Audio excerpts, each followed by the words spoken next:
नमस्कार, मैं हूं आपके साथ मयंक। आज 1 तारीख है, 1 जुलाई है और इस वीडियो की शुरुआत मैं एक बेहद गंभीर वार्निंग के साथ करना चाह रहा हूं, गंभीर चेतावनी के साथ करना चाह रहा हूं। अली खामनेई साहब की अंतिम यात्रा को उनके फ्यूनरल के समय, उनके जनाजे के दौरान ईरान पर बड़ा हमला हो सकता है, बड़ी स्ट्राइक्स हो सकती हैं। यानी अली खामनेई साहब का जो अंतिम सफर होगा, अंतिम यात्रा होगी, जो उनका जनाजा होगा, उसको निशाना बनाया जा सकता है। इस तरह के बड़े ही गंभीर जो है सीरियस इनपुट्स मिले हैं ईरान को और इस तरह की चर्चाएं कई खुफिया एजेंसीज में हैं।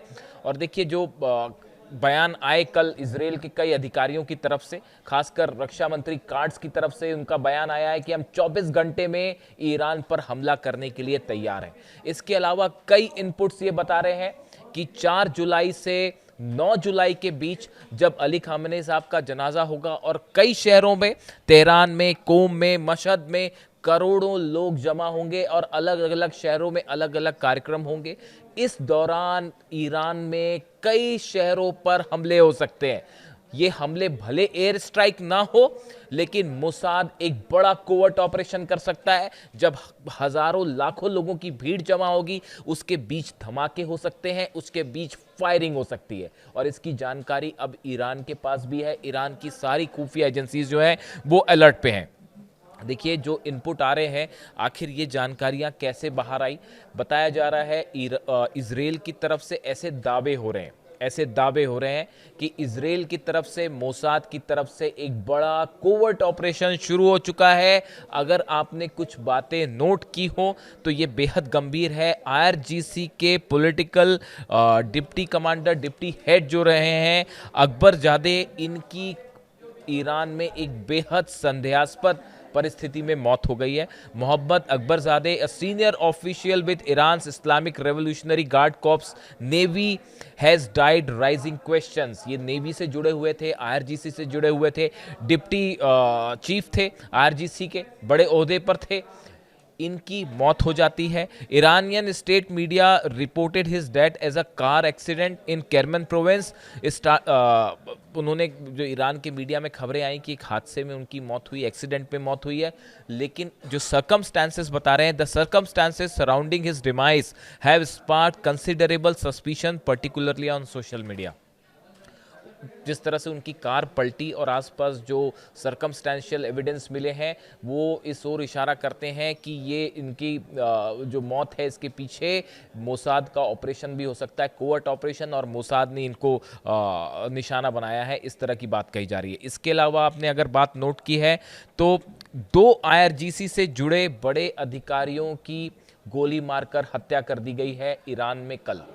आईआरजीसी के 2 अधिकारी थे, मेंबर्स थे, इन दोनों को टारगेट किया गया, गोली मार के इनकी हत्या की गई। इसलिए ये बात कही जा रही है कि मोसाद की तरफ से, इजराइल की तरफ से एक बड़ा कोवर्ट ऑपरेशन शुरू हो चुका है। आप देखें, अचानक से पिछले 48 घंटे के अंदर लेबनान पर हमले शुरू हो चुके हैं, सीरिया पर अटैक शुरू हो चुके हैं, गजा पर हमले शुरू हो चुके हैं। जो सीज फायर वाली बात थी वो अचानक से हमलों में बदल गई है।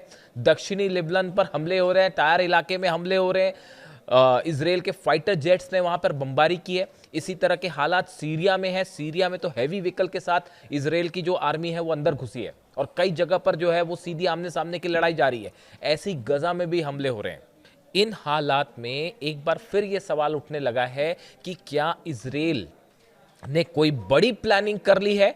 अमेरिका की कंसल्टेशन के बाद यह प्लानिंग हुई है? और क्या कुछ अरब देश भी ये जान रहे हैं कि जल्द ही ईरान पर एक बड़ी स्ट्राइक होने वाली है? देखिए, ये जो बातचीत वाली बात है, ईरान और अमेरिका के बीच एमओयू के कौन से टेक्निकल मुद्दों पर बात होगी, दोहा में क्या होगा, पैसा रिलीज होगा नहीं होगा, ये सब बातें ऐसी हैं जो चलती रहेंगी, इनका कोई अंत नहीं है। लेकिन हकीकत ये है, जो खुफिया रिपोर्ट्स जानकारी दे रही हैं, ईरान पे बड़ा हमला होने जा रहा है। इसीलिए देखिए, मुझसे कई दर्शकों ने पूछा, कई मेरे व्यूअर्स हैं जिन्होंने मेरे से 2 तरह के सवाल किए गए पिछले 5-6 दिनों के अंदर। मैंने इस पर अपनी कोई राय नहीं रखी, क्योंकि मैं कौन होता हूँ राय रखने वाला, लेकिन मुझसे बड़ी स्पेसिफिक बात पूछी गई। एक शख्स ने मुझसे ये पूछा कि ये जो एमओयू ईरान और अमेरिका के बीच में साइन हुआ, इनकी शर्तों के बारे में आपकी क्या राय है? देखिए, मुझे व्यक्तिगत तौर पे अभी जो स्थिति है इसमें बात रखी जाए, ईरान को एक बात बड़ी साफ तौर पर सामने रख देनी चाहिए कि जब तक अली खामेनी साहब का फ्यूनरल नहीं हो जाता, उनके जनाजे का पूरा प्रोसेस कंप्लीट नहीं हो जाता, तब तक हम किसी तरह की कोई बातचीत नहीं करेंगे। बात नंबर 1। और अगर इस बीच में किसी भी तरह का ईरान पर हमला होता है तो ईरान सीधा स्ट्राइक करेगा, अपने दुश्मनों को निशाना बनाएगा। ये अनाउंसमेंट ईरान को कर देना चाहिए इस अली खामेनी साहब के फ्यूनरल के पहले। देखिए ये बहुत बड़ी गैदरिंग होगी, इसमें जो है कम से कम करोड़ों लोग शामिल होंगे और कई शहरों पे शामिल होंगे, तेहरान में, कोम में, मशहद में करोड़ों लोग। देखिए अली खामेनी साहब की पॉपुलैरिटी इतनी ज़्यादा है कि मानो पूरे ईरान के दिल में बसे हुए थे वो, और आज भी बसे हैं। ऐसे में हर शख्स ये चाहेगा कि उनके जनाजे में शामिल हुआ जाए, उनको अंतिम विदाई दी जाए। ये एक ऐसा मौका होगा जब ईरान में सिक्योरिटी बहुत बड़ा मुद्दा होगा। देखिए अभी जो वर्तमान सुप्रीम लीडर हैं मुस्तफा खामेनी साहब, वो उस फ्यूनरल में शामिल होंगे नहीं होंगे। एक बात तो आप ये भी समझिए, मुस्तफा खामेनी निशाने पर हैं मोसाद के, CIA के। अहमद वाहिदी साहब IRGC चीफ निशाने पर हैं मोसाद के और CIA के, इससे कोई डिनाई नहीं कर सकता। और किसी भी तरह की अगर लोकेशन रिवील होती है मुस्तफा खामेनी साहब की, 1 मिनट नहीं लगेगा उन पर हमला होने में। मुझसे बात पूछी गई, मैं इसका जवाब सिर्फ इसलिए दे रहा हूं कि मेरे कई सारे दर्शकों ने इस MOU को लेकर बात पूछी। मेरी पहली बात मैंने आपसे रिपीट करी, ईरान को ये बात इस फ्यूनरल के पहले साफ रख देनी चाहिए कि हम अमेरिका से अब MOU के बारे में अगली बात तब करेंगे जब अली खामेनी साहब के जनाजे का प्रोसेस पूरा हो जाएगा, उन्हें सुबुर्दे खाक कर दिया जाएगा, उसके बाद ही हम बात करेंगे। और बीच में कोई भी स्ट्राइक होती है तो वो सीधा जंग होगी पूरे अरब के खिलाफ, इसराइल के खिलाफ। यही एक तरीका है पूरी तरह से इस फ्यूनरल को सुरक्षित रखने का। देखिए आपको अपने दुश्मन से, यही बात हमेशा अली खामेनी साहब भी कहते थे, अपने दुश्मन से आप जब एक कदम आगे चलते हैं, उसकी सोच से एक कदम आगे चलते हैं, तो फिर आप जीत हासिल करते हैं। और इसी पर चल के ईरान ने आज अमेरिका और इसराइल को घुटने पर ला दिया। पहली बात। दूसरी बात, इस MOU को लेकर चूंकि बात छिड़ी तो मैं कहना चाहूंगा कि मुझसे जब इस MOU की बात हुई थी तो मेरे दिमाग में एक थॉट आया, कोई भी सोच सकता है, मेरे दिमाग में विचार आया था कि इस MOU की अगर पहली शर्त होनी चाहिए थी वो ये होनी चाहिए थी कि व्हाइट हाउस में डोनाल्ड ट्रंप पहले प्रेस कॉन्फ्रेंस करें और ईरान के सुप्रीम लीडर पर हमला करने के लिए माफ़ी मांगे। अली खामेनी, मैं अपने विचार बड़े साफ तौर पर रखता हूँ, अली खामेनी साहब की हत्या इतिहास की सबसे ऐसी घटना थी जिसकी जितनी निंदा की जाए वो कम है। एक ऐसे शख्स थे जो कि सदियों में एक बार आते हैं और उन पर हमला बेहद निंदनीय था, इसकी तुरंत आलोचना होनी चाहिए। और अगर ये MOU है तो इसकी एक शर्त जरूर ये होनी चाहिए थी कि पहले अमेरिका जो है उन पर निशाना साधने के लिए माफी मांगे, उसके बाद ही बात की जाए, वरना ईरान ने बात ही नहीं करनी चाहिए। खैर ये मेरा व्यक्तिगत सोच है। अब हालात ये है कि इस पूरे मुद्दे को लेकर ईरान में बड़ी चर्चा शुरू है कि आखिर इस पूरे 4 तारीख से 9 तारीख तक का जो प्रोग्राम है इसे कैसे मैनेज किया जाएगा। खबरें इस तरह की भी हैं, ये भी चर्चा है कि क्या हेलीकॉप्टर्स के थ्रू किसी तरह का जनाजे की प्रोसेस कंप्लीट हो सकती है, यानी कि जो VVIP पर्सन्स होंगे क्या किसी तरह से उनको हेलीकॉप्टर के ज़रिए कैरी किया जा सकता है, क्या हेलीकॉप्टर के ज़रिए जो है वो प्रोसेस हो सकती है, ये पूरी जनाजे की प्रोसेस हो सकती है। कई सुरक्षा को देखते हुए इस तरह के ऑप्शंस पर भी विचार किया जा रहा है। देखिए इसके अलावा जो लेटेस्ट खबर मैंने आपको लेबनान की बताई, कंतारा और देर सिरियान इलाके में जो है वो भारी बमबारी हो रही है और वहाँ पर हिजबुल्लाह और इसराइल दोनों आमने सामने हैं। यानी कहने का मतलब ये है, अगर आप देखें लेबनान में फ्रंट खोल दिया है इसराइल ने, गजा पर फ्रंट खोल दिया है और इसके साथ ही सीरिया पे भी फ्रंट खोल दिया। और ये अचानक से डेवलपमेंट हुआ है, पिछले थोड़ा सा सीजफायर हुआ लेकिन वो फिर से खत्म हो गया। और ये हमले बता रहे हैं कि कुछ अंदर बड़ी खिचड़ी पक रही है साहब, कुछ बड़ा प्लान तैयार हो रहा है। सेंटकॉम जो है अमेरिका की, इसके जो चीफ हैं ब्रैड कूपर, इनकी कई देशों के प्रमुखों से के रिप्रेजेंटेटिव से मुलाकात हुई है, सेना के अधिकारियों से मुलाकात हुई है।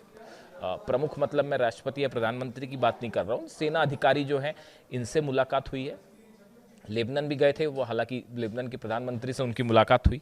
अब ये सेंटकॉम चीफ जो हैं इनकी इजराइल के सैनिकों से मुलाकात होती है, वहाँ की इजराइल के अधिकारियों से मुलाकात होती है, बैठक होती है, मोसाद के अधिकारी भी उसमें शामिल थे, इस तरह की बात हो रही है। यानी एक बड़ा प्लान तैयार है और वो बड़ा प्लान क्या हो सकता है, कब उसको एग्जीक्यूट करना है। देखिए 2 बयान बेहद अहम है डोनाल्ड ट्रंप के। एक बयान ये आया, उन्होंने हाल ही में ये बात कही कि ईरान पर कब हमला होगा या इस तरह की बात उन्होंने जब इसके रेफरेंस में कही कि अब वक्त हम तय करेंगे कि क्या होना है।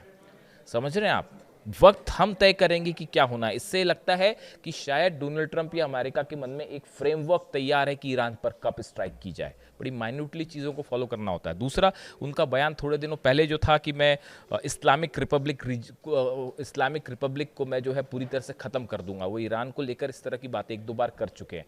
जब वो ये बात करते हैं कि ईरान को ख़त्म कर देंगे वगैरह वगैरह, तो उस समय वो इस्लामिक रिपब्लिक शब्द का इस्तेमाल करते हैं। ये बात इस ओर इशारा करती है कि शायद रिजीम चेंज ना कर पाना ये कहीं ना कहीं अमेरिका के मन में अभी भी है कि भाई हम इस ऑपरेशन में सफल नहीं हो पाए। इसलिए क्या निशाने पे मुस्तबा खामनेई है और उनका कोई भी उनकी लोकेशन रिवील होना क्या हमले का कारण बन सकती है? साहब बिल्कुल बन सकती है। जब रमज़ान में हमला हो सकता है, मुहर्रम के समय हमला हो सकता है, तो अली खामनेई साहब के जनाजे के दौरान भी हमला हो सकता है। भले वहाँ पे एयर स्ट्राइक ना हो, ज़रूरी नहीं है हर चीज़ एयर स्ट्राइक से हो, लेकिन गाइडेड मिसाइल से हमला हो सकता है बिल्कुल। और मोसाद के बड़े सारे वहाँ पे जो है एजेंट्स हैं, आप देख ही रहे हैं, बड़े बड़े धमाके होते हैं। तो इन सब को लेकर हालांकि कहा तो ये भी जा रहा है कि वर्ल्ड कप फुटबॉल जैसे ही ख़त्म होगा, कई सारे एक्सपर्ट ये राय रख रहे हैं कि वर्ल्ड कप फुटबॉल ख़त्म हुआ और स्ट्राइक हुई, तो वो इस तरह की भी बातें हैं। अब ये दोहा में क्या होना है, बातचीत होगी नहीं होगी, $6 अरब को लेकर भी मामला फंस गया है। इस हालात में फ़िलहाल जो इनपुट्स हैं उसके मुताबिक अभी मैं इसी मुद्दे तक सीमित रहना चाह रहा हूँ कि अली खामनेई साहब के जनाजे के दौरान जो खबरें हैं उसके मुताबिक सिक्योरिटी एक बहुत बड़ा कंसर्न है, और जो डेवलपमेंट्स हैं अमेरिका के सैनिकों की मौजूदगी ये बता रही है, नए वॉर प्लेन्स की मौजूदगी ये बता रही है, इजराइल का अचानक एग्रेसिव हो जाना, कार्ड्स का ये कहना कि हम हमले करेंगे, जॉर्ज डब्ल्यू बुश जो एयरक्राफ्ट कैरियर उससे जो है F-15 जेट्स F-18 जेट्स जो हैं वो टेक ऑफ कर रहे हैं, प्रैक्टिस चालू है अरब सागर के आसपास। ये बड़ी सारी चीज़ें इशारा कर रही हैं कि मामला जो है वो एक बार फिर से जंग की तरफ बढ़ रहा है, और 4 जुलाई से 9 जुलाई बेहद अहम होने जा रही है, बेहद अहम होने जा रही है। इससे जुड़ा जो भी अपडेट होगा आप तक पहुंचाऊंगा। Thank you so much.